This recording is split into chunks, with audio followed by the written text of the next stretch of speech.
Mga mi! For tonight's ganap nga po, samahan nyo kami pumuntang palengke at bibili ng ulam. Habang naglalakad nga kami, ay magkikwento muna ako. Pinaplano ko mag-mini vlog. Akala ko madali lang. Pero may mas mahirap pa pala to kaysa sa mga gawaing bahay ko. Akala mo talaga naglilinis.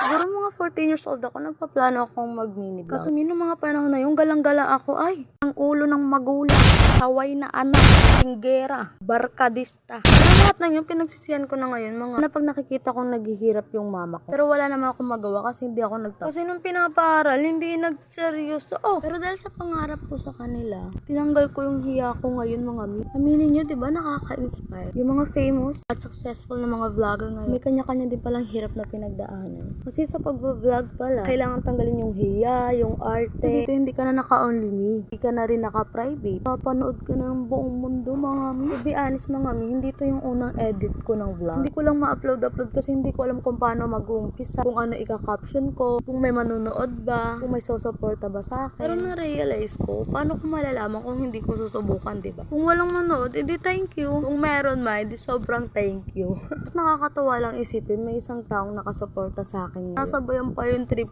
ko. Sunod-sunuran pa sa akin. Proud na proud pa. What?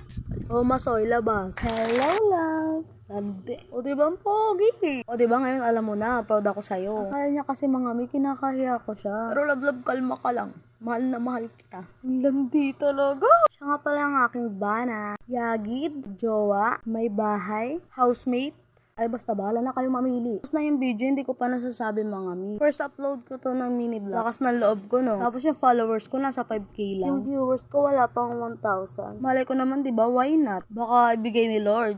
Dasal-dasal na lang talaga. Hindi man ako maging successful. Proud ako, at least nagawa ko. At least hindi ko pagsisisihan, diba? Kasi trinay ko lang naman mangarap. Kaya sa mga baguhan dyan, katulad kung ito talaga yung gusto nyo, i-push nyo. Kung makaabot ka sa dulo ng vlog ko, maraming salamat. Bye-bye!